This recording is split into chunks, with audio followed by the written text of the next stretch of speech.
So, are you all set? Ready to start investigating?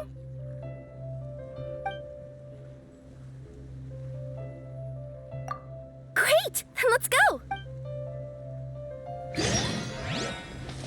I've delivered packages all over, but I've never seen a mysterious fairy tale world like this before. Looks like nobody has gotten around to repairing this house yet. Ugh, even I wouldn't dare to sleep in there. It might suddenly collapse in on you.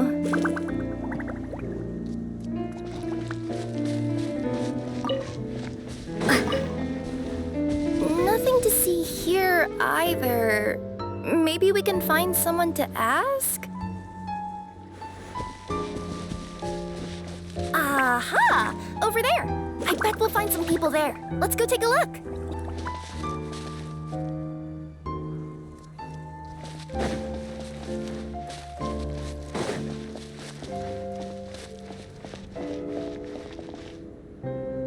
Uh-huh.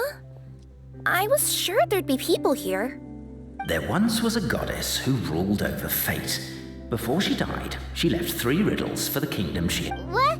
Who said that? Long story short, on this day, a sentient feline, an outlander, and a diminutive pixie arrived on the scene. They saw a narrow path off to the side. Okay, but which side? Yeah, if you gave ambiguous instructions like that to a Comania Express courier, they'd give you the parcel right back and tell you to write the delivery address more clearly. Despite how obvious the answer was, the perplexed pixie and the flummoxed feline struggled to work it out. Although, perhaps a small part of the... All right, let's try this again. The path on the left-hand side seemed to give off an enticing fragrance, as if to say, this is the way to wealth and glory. Ooh, that sounds like the start of a good story. Then what? Then what?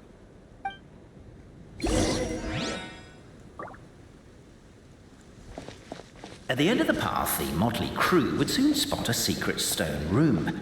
A prophecy had once foretold of a marquis who shall one day venture inside, and thus it is named the future Marquis's Abode to Be. You like it? The future Marquis's Abode to Be? Got a nice ring to it, doesn't it? That was a little bit boastful. But before you continue, I must warn you of the danger that lies ahead. For example, under no circumstances should you sit on the chair in the center. Otherwise, the consequences could be a bit embarrassing.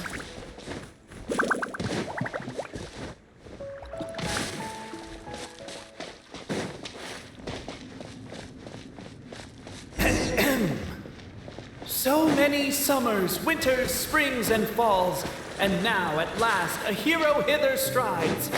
This realm knows not what lies beyond its walls, its secrets mystified. Stop the poem. We have a situation. Something's up with this person. Traveler? Are you all right?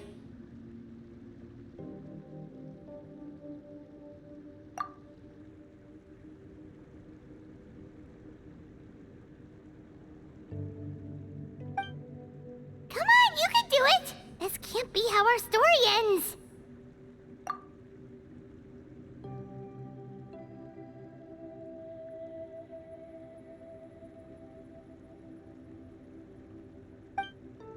Can I give you a hand or a tail, even?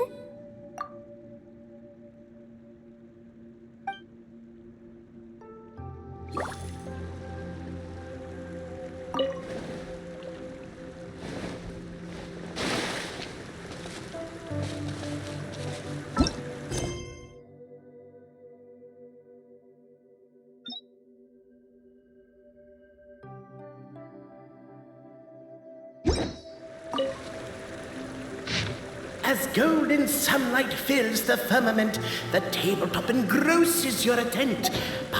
Perchance peruse these pages thick. Captivated by the epic poetry and enthralled by the outstanding storytelling, the Outlanders knew what their next objective was. Why isn't she reading the files on the desk?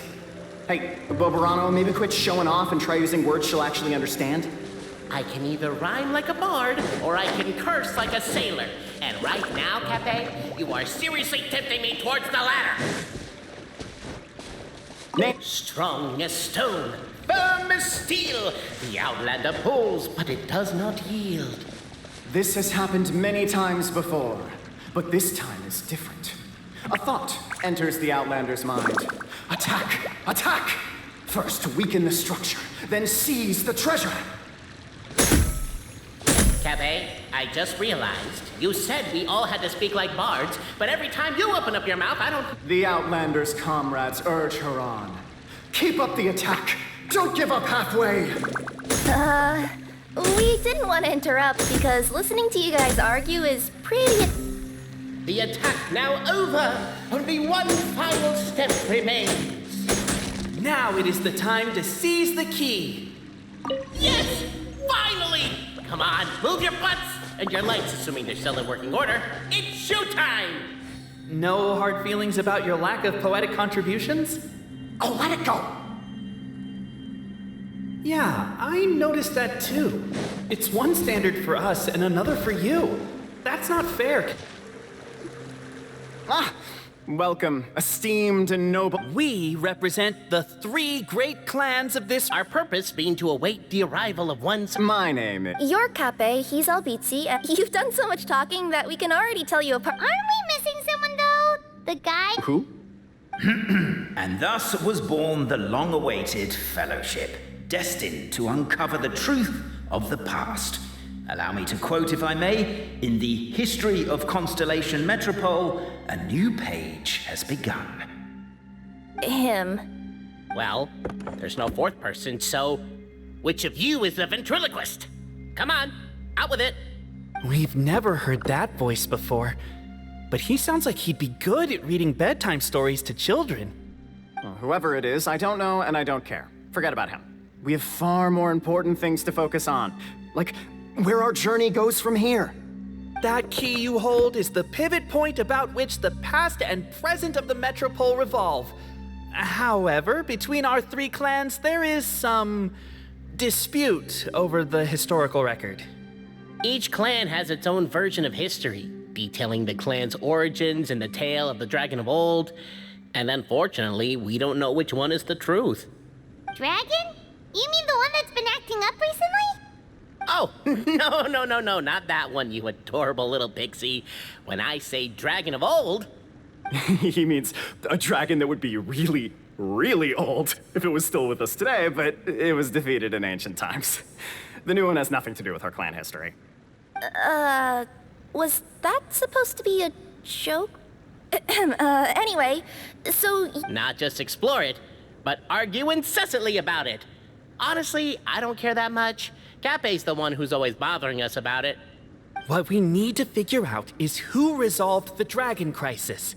We have to know that before we can decide which is the supreme clan. The moment you removed the key from where it was lodged, you became the honorary Marquis. We humbly beseech you, noble Outlander, noble Traveler Marquis, we ask you to help us. You and your talking Puss in Boots and the pale floating pixie. Puss in Boots? Are you serious? It's better than demon feline, but still. Embrace it, my friend, embrace it. Most cats don't wear boots or speak, do they? I'm not even a cat, I'm a Nekomata. Now that you know the word, I expect you to use it. Please allow me to lead you all to a...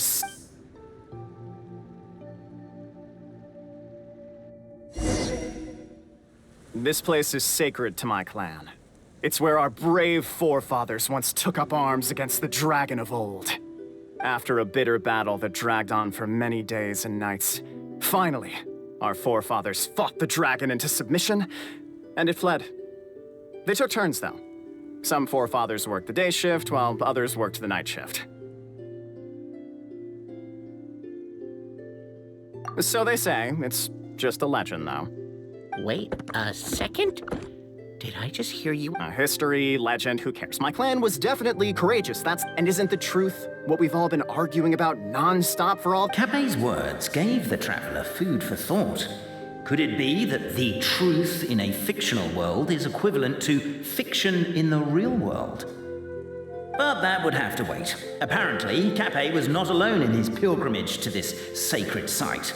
Unwanted company had arrived. The traveler and the talking cat, Nekomata, decided to teach them some manners.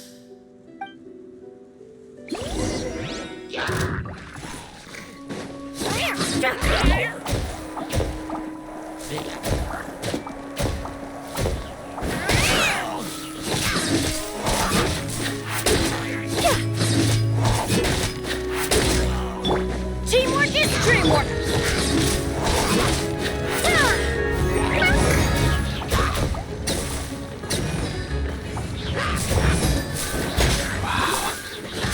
True display of heroism and valor.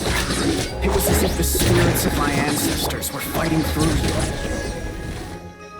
Your martial prowess and show of courage are a more vivid reenactment. Now, let's get down. As we all know, time is but an illusion.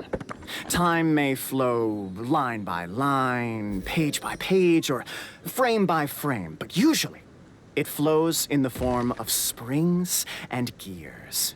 And that clockwork key you have in your hand can turn back time and make the past reappear. Well, actually, my view is that the illusion of time is more of a problem of consciousness. Gears power the body, while the body is the vessel of the conscious mind. But the mind cannot understand the dimension of time, so we experience instead an endless continuum of moments as the pinion of now turns along the rack of ages.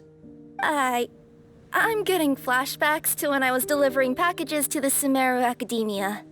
A teacher once asked Albizzi what his greatest fear was, and he replied, dragons. Boberano was asked the same question. He replied, time, and repeated the argument we just heard. The teacher then turned to Capet and posed the same question. He replied, Boberano. The manuscript that tells the truth of the historical record, the blueprint to all of creation, the work of the great mage themselves. It can be found at the beginning of the Girac, and on the very first page of the book. Paimon didn't follow all that, but basically... Exactly. It is said that in the beginning, the goddess of creation took the goddess of fate's manuscript as a blueprint, placed it under the goddess of prophecy's starry realm, and generated the world from a few magic arrays. So in a few moments, when the great clockwork key turns the local time here back to the very beginning, we will Hold on, isn't stealing part of the blueprint of creation a little dangerous? well, the general shapes of the configurations have been passed down over the ages. They now form the family crests of each of our clans. So you'll just need to reference my family crest and join the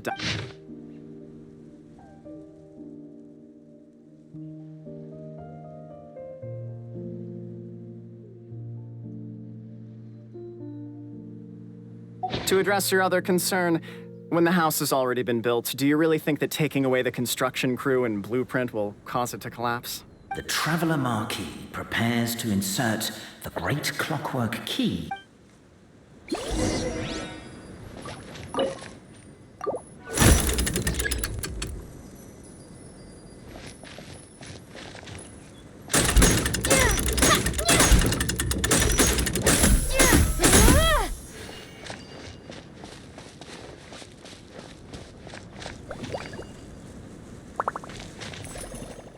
I guess we should start here?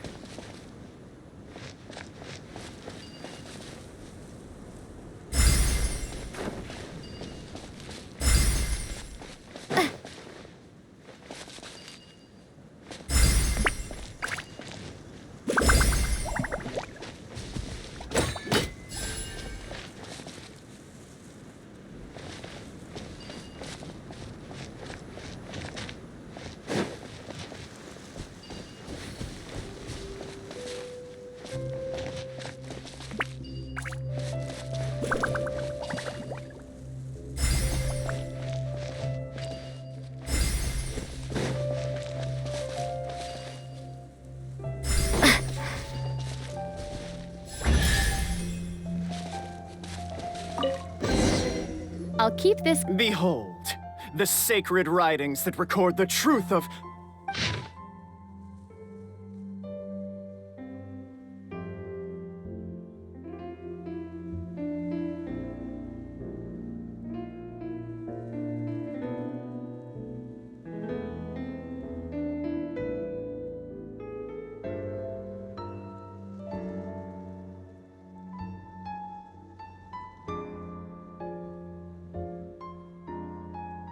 feast your eyes. Rejoice and cheer. I don't believe it. Don't lose heart, Albizzi. It does not follow from his is true that ours are false. That might be the most bogus logic I've ever heard. But keep up the mental gymnastics, Boberano. Been waiting for that. And yet, it seemed that this conundrum could indeed have more than one solution. The party decided to visit the sacred sites of the other clan. Isn't a narrator supposed to remain detached and objective? It feels like you're forcing a narrative agenda on us here. Well, whatever. I'm in a good mood. Let's do it. The instructions say to repeat the process 3 times, and besides, I'm looking for. Let's do my clan next. I'll lead the way. We'll need the key again, right? Let me see if I can pull it out. Yoink!